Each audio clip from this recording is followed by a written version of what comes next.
اب ہم اپنے نیکسٹ پارٹ کی طرف چلتے ہیں، اور یہ سب سے زیادہ ڈیبیٹڈ ایشو ہے کہ وائی حجاب، کیوں عورت ایک نقاب، جلباب، ہیڈ سکارف یا جو بھی الفاظ ہیں، یہ کیوں، اور صرف عورت پر ہی کیوں، مرد پر کیوں نہیں؟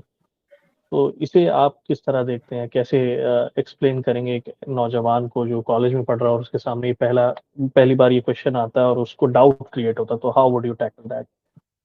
ارے اب اس پر جواب دینے کی ضرورت ہے؟ اس پر تو ہماری 2 سال پہلے پوری اسٹریم ہو چکی ہے.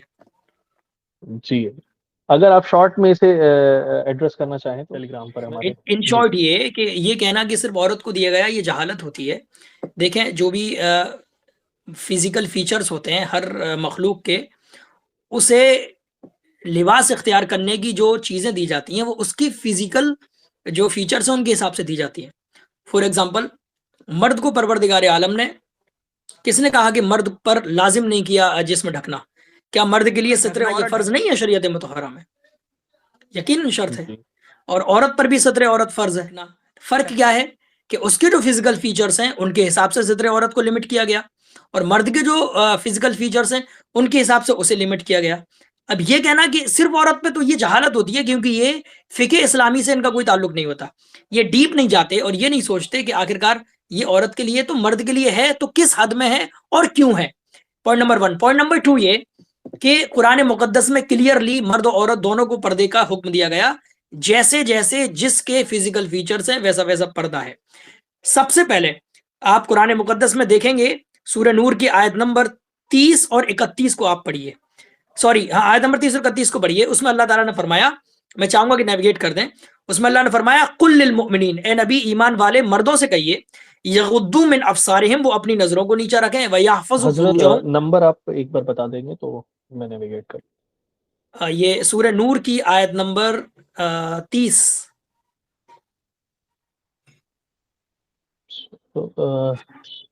سورہ نور کا چیپٹر نمبر کیا ہے جی؟ سورہ نور کا چیپٹر ہے 24.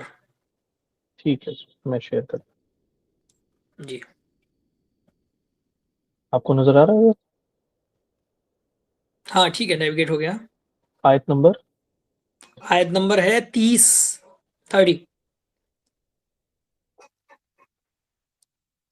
یہ ہے.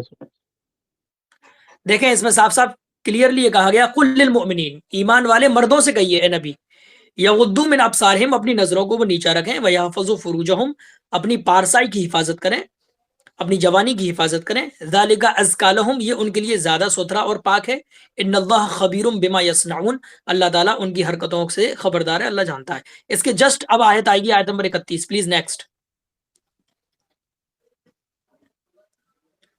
جی. پھر 31ویں آیت میں دیکھیں آپ، اب کہا گیا عورتوں کے بارے میں، پہلے مردوں کی بات ہو گئی، اب عورتوں کے بارے میں کہا گیا وَقُلْ لِلْمُؤْمِنَاتِ، اے محبوب جب ان مردوں کو آپ نے حکم دے دیا، اب اس کے بعد آپ حکم دیں گے عورتوں کو، ان مردوں کو حکم دینے کے بعد اب عورتوں، قُلْ لِلْمُؤْمِنَاتِ، ایمان والی عورتوں سے کہیے، یغضضن من ابصارہن، وہ بھی اپنی نظروں کو نیچا رکھیں، وَيَحْفَظْنَ فُرُوجَهُنَّ، وہ بھی اپنی موڈیسٹی اور پارسائی کی حفاظت کریں. پھر آگے لکھا وَلَا يُبْدِينَ زِينَتَهُنَّ إِلَّا مَا ظَهَرَ مِنْهَا. ذرا یہ ٹرانسلیشن بھی لوگوں کو دکھاتے رہیں، ٹرانسلیٹ پہ لے آئیے. تو دیکھیں مسلمان عورتوں سے پہلے کیا نگاہ نیچے رکھنے کا حکم دیا، پھر آگے اللہ تبارک و تعالیٰ نے کلیئرلی یہ فرمایا وَلَا يُبْدِينَ زِينَتَهُنَّ إِلَّا مَا ظَهَرَ مِنْهَا، اور ان کی جو زینت ہے، زینت کا مطلب یعنی جو بھی بناؤ سنگار ہے، یہ کہا کہ وہ اپنی نگاہوں کی حفاظت کریں، پارسائی کی حفاظت، پر کہا اور اپنی زینت نہ دکھائیں مگر جتنا کہ بدن کا حصہ خود بخود ظاہر ہو. یعنی کچھ اتار چڑھاؤ ایسا ہے کہ جسے وہ چھپائی نہیں سکتی، جو اضطراری طور پر ہے، یعنی جو جس میں وہ کمپیل ہے، مجبور ہے. ہاں یہ سب چیزیں موٹاپا ہے، ہائٹ ہے وغیرہ. تو ان چیزوں کے علاوہ جو چیز چھپ سکتی ہے اسے وہ ظاہر نہ کریں. پھر آگے اللہ نے فرمایا اور وہ اپنے دوپٹے اپنے گلے میں ڈال. دیکھیں کیا فرمایا آگے، عربی میں کہا کہ وَلْيَضْرِبْنَ بِخُمُرِهِنَّ عَلَى جُيُوبِهِنَّ. لوگ کہتے ہیں نا کہ جو ہے حجاب کا ذکر قرآن میں نہیں ہے، بڑے بڑے اسکالر بن کے میڈیا پہ آتے ہیں اور چلاتے پھرتے ہیں کہ نہیں نہیں کہیں بھی ذکر ہی نہیں ہے. دیکھیں صاف صاف فرمایا اور دوپٹے اپنے گریبانوں پر ڈالے رہیں. اس کا مطلب یہ نہیں ہے کہ یہ گریبان ہے اور ایسے کر کے دوپٹہ ڈال دیا، نہیں. اس کی تفسیر میں یہ ہے وَلْيَضْرِبْنَ بِخُمُرِهِنَّ عَلَى جُيُوبِهِنَّ کہ یعنی وہ پورے طور پہ اسے اس طرح ڈالیں کہ اس کا یہ جو حصہ ہے موڈیسٹی والا پورے طور سے چھپ جائے. اس میں کلیئرلی آگے آپ دیکھیں گے پھر قرآن مقدس نے 1 بائی 1 یہ بتایا، اور کن لوگوں کے سامنے تم کھل کے رہ سکتی ہو. کھل کے رہنے کا مطلب نارملی رہ سکتی ہو، یعنی وہ جو محارم ہے، جو اس کے محرم ہیں، ان کا آگے تفصیل سے ذکر ہے. تو یہ کہنا کہ قرآن مقدس میں جو ہے ذکر ہی نہیں ہے حجاب کا، یہ تو سب سے بڑی جہالت ہے. پھر آگے بڑھتے ہیں. قرآن مقدس کی ایک اور آیت میں آپ کے سامنے کیوٹ کر دیتا ہوں، وہ بھی نیویگیٹ کر دیں. وہ ہے سورہ احزاب کی آیت نمبر 53. سورہ احزاب کا سورہ نمبر احزاب 33. اس میں دیکھیں کلیئرلی پروردگار نے فرمایا کہ ذالک ان اللہ لا یستحی، یہ ہے پوری آیت ہے، یا ایھا الذین آمنوا لا تدخلوا بیوت النبی الا ان یؤذن لکم الی طعام غیر ناظرین انہ. ولیکن میں صرف جو میرا استدلال ہے وہی پڑھوں گا تاکہ وقت ضائع نہ ہو زیادہ. ولیکن پھر دیکھیں آگے کہا وَإِذَا سَأَلْتُمُوهُنَّ مَتَاعًا، کہ یعنی یہ بات چل رہی ہے کہ اے لوگوں جو نبی پاک صلی اللہ علیہ وسلم کے گھر میں جاؤ تو بغیر اجازت کے مت جاؤ، جب جاؤ جب تمہیں بلایا جائے وغیرہ وغیرہ. پھر آگے یہ کہا گیا کہ اور جب تم ان سے برتنے کی کوئی چیز مانگو، مطلب یہ کہ جب تم ان سے کوئی چیز طلب کرو ازواج مطہرات سے، تو فرمایا من وراء حجاب. لفظ حجاب دیکھ لیں یہاں پہ، فَاسْأَلُوهُنَّ مِن وَرَاءِ حجاب، تو پردے کے باہر سے مانگو، یعنی پردے کے پیچھے سے مانگو. تو اس سے کلیئر سمجھ میں آیا کہ پروردگار عالم نے مرد اور عورت کے درمیان پردہ ڈالا ہے، اور یہ موڈیسٹی کا ایک طریقہ ہے. میرے تو یہ سمجھ میں نہیں آتا کہ آخرکار پردہ ظلم کیسے لگتا ہے.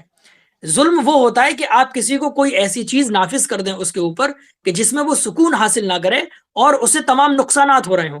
لیکن پردہ اختیار کرنے سے ہزاروں فائدے عورت کو پریکٹیکلی فوراً کے فوراً حاصل ہو جاتے ہیں. نمبر 1، کوئی اس کی طرف فالتو نظر نہیں ڈالتا. نمبر 2، کوئی دیکھتا بھی ہے تب بھی گندی نیت سے وہ میلان نہیں کر سکتا کیونکہ اس کا مقصد پورا نہیں ہوا. نمبر 3، عورت خود کے اندر موڈیسٹی فیل کرتی ہے. نمبر 4، عورت پروٹیکشن فیل کرتی ہے. یہ تمام چیزیں یہ پردے کی حکمت ہے. اور حجاب لفظ کے ساتھ قرآن مقدس کی اس آیت نے پردے کے پیچھے رہ کر عورت سے ضرورت کی چیز جو طلب کرنے کا، یہ جو گھر میں جو معاملات ہیں، یہ اس کی بات ہو رہی ہے جس سے پردہ ہے، اس کی بات نہیں ہو رہی کہ جس سے پردہ نہیں ہے. اس میں لفظ حجاب کا ذکر ہے. ایک اور آیت اسی سورت کی آیت نمبر 59 نکالیے، وہ اور زبردست ہے. آیت نمبر 59 یہی والی، ٹھیک ہے. اس میں پروردگار عالم نے کلیئرلی فرمایا یا ایھا النبی قل لازواجک وبناتک ونساء المؤمنین، اے نبی اپنی بیویوں سے اور اپنی بیٹیوں سے اور ایمان والی عورتوں سے یہ کہو، یعنی مسلمانوں کی جو عورتیں ایمان والوں کی، ان سے کہو یدنین علیہن من جلابیبہن، کہ وہ اپنی چادروں کا ایک حصہ اپنے اوپر ڈالے رہیں.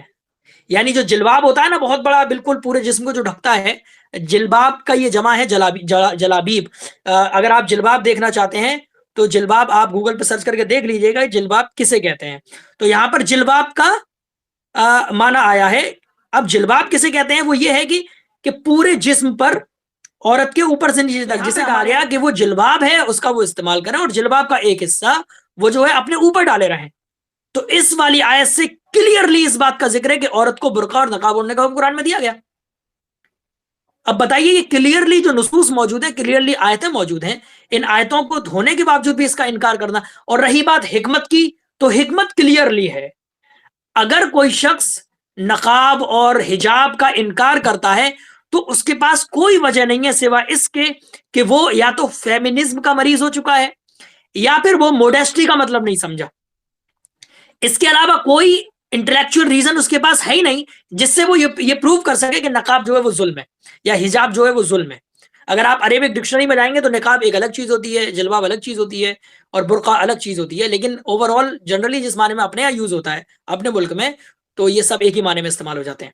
تو یہ کلیئرلی آیتیں موجود ہیں. اور عورت کو جو نقاب دیا گیا وہ موڈیسٹی کے طور پہ دیا گیا. اس کے علاوہ مرد کو بھی اس کے فزیکل فیچرز کے حساب سے شریعت نے ہر حال میں پردہ کرنے کا حکم دیا ہے، بلکہ ستر عورت جو اس کا ہے اسے چھپانا فرض ہے. اس کے باوجود یہ کہنا کہ مرد ایسا نہ کرے، حتیٰ کہ مرد نماز پڑھے تو اسے بھی یہ کہا گیا ہے کہ تو سر کو ڈھک کے نماز پڑھ، کیونکہ یہ آداب میں سے. حتیٰ کہ مرد کھانا کھائے تو کہا گیا کہ سر کو ڈھک کے کھانا کھائے.